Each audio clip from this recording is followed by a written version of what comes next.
All right. The other big, happening in the secondary is that Steve Wilks takes over as the defensive coordinator. And, we got into this. Grant and I got into this yesterday because he was kind of pushing on they should have gone with Vic Fangio over Steve Wilks. And I understand that because Fangio's accomplished. But I also understand why the Niners chose to go with Wilks. I feel like the Niners felt like they had the personnel up front for a 4-3 front. They feel like they really like what Chris Kocherik is doing with their front. I think they were 6th in the league in quarterback hits last year. They've got a lot of one-gap penetrators now between Javon Hargrave, Kevin Givens, Kalia Davis, T.Y. McGill.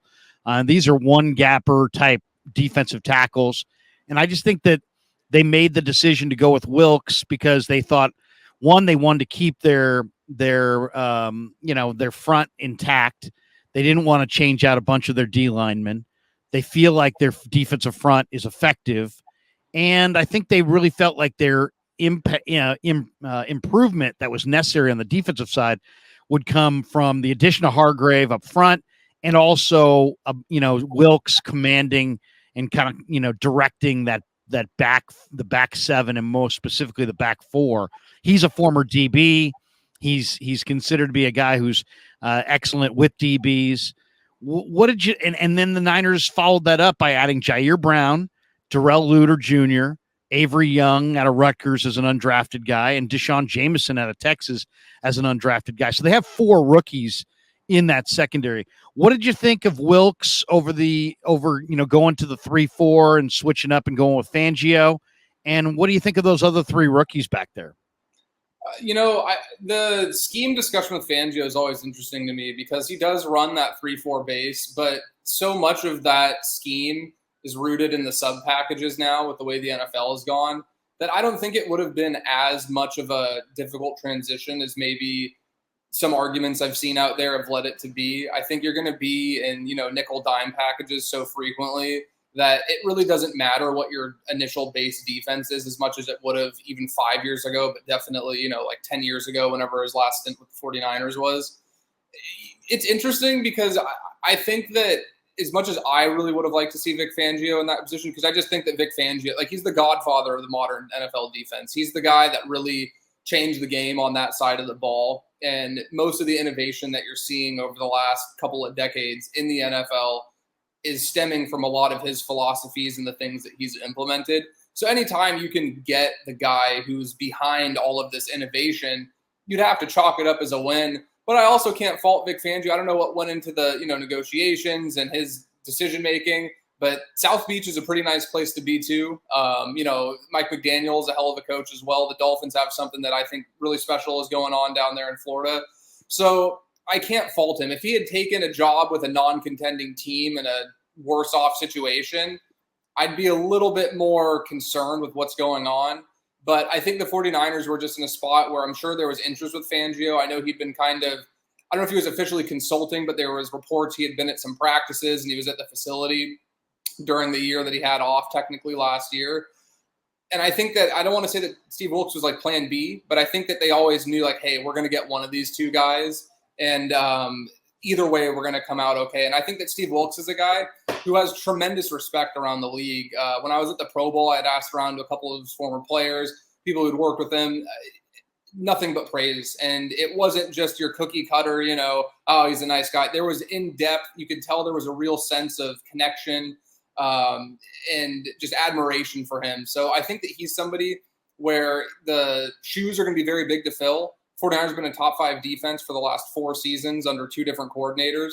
So he has, a very big reputation to live up to. But I think that he's somebody who can step in.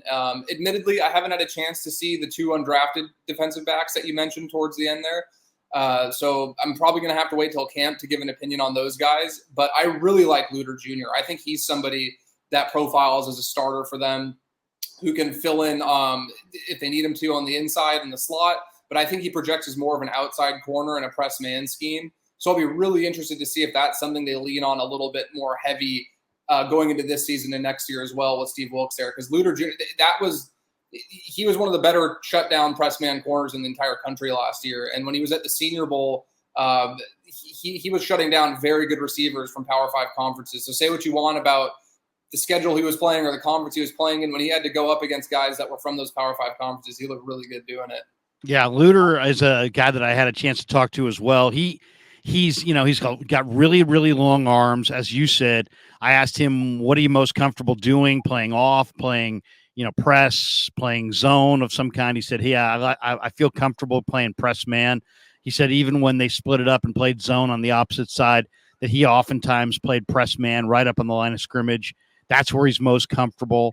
And a lot of people think, well, that's the hardest thing to do because there's a lot of guys that struggle in man-to-man coverage, but it's very difficult to play off coverage and absorb that cushion. It's very difficult at times to play zone, and it's a different skill set altogether. In the zone, you're keeping your eye on the quarterback. In press man, you're really locking up your guy and trying to erase him and mirror him up and down the field. I think it is going to be interesting to see. Do the Niners play more press man? They've been a notorious zone coverage type team as far as pass coverage, and I think a lot of that's just because they don't match up.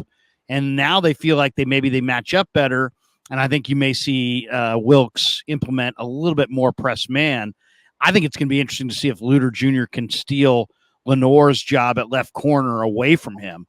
I think the competition on the corner is going to be very intense because you got Lenore, you got Luter, you got Mooney Ward. They brought in Isaiah Oliver. They brought in Miles Hartsfield from Carolina. Samuel Womack looked terrific in the workouts, in the OTAs. As far as the two undrafted guys, I think you're going to really like Deshaun Jameson.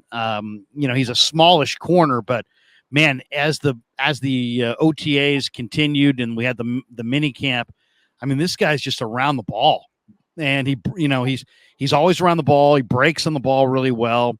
He goes low against the run, so he doesn't, even though he's 5'10", 185, his lack of size doesn't hurt him that much because he goes so low against the run. And then Avery Young's an interesting guy. He played safety at Rutgers, and he had a terrible 40 time. I think almost like a 4.8, 4.77 or something like that. But he also has experience playing the corner from early in his career, and I think that's going to bode well for him because you need as many guys who can play coverage as possible. So I think Avery Young could battle, Taylor Hawkins, Quantrez Knight, maybe for a fifth safety spot. I think they'll probably go with 4, but you never know. But overall, I think they've added a lot of talent in the secondary between Oliver, Luter, Brown, the improvement of Womack, Young, Jameson. I mean, they've got some new faces back there.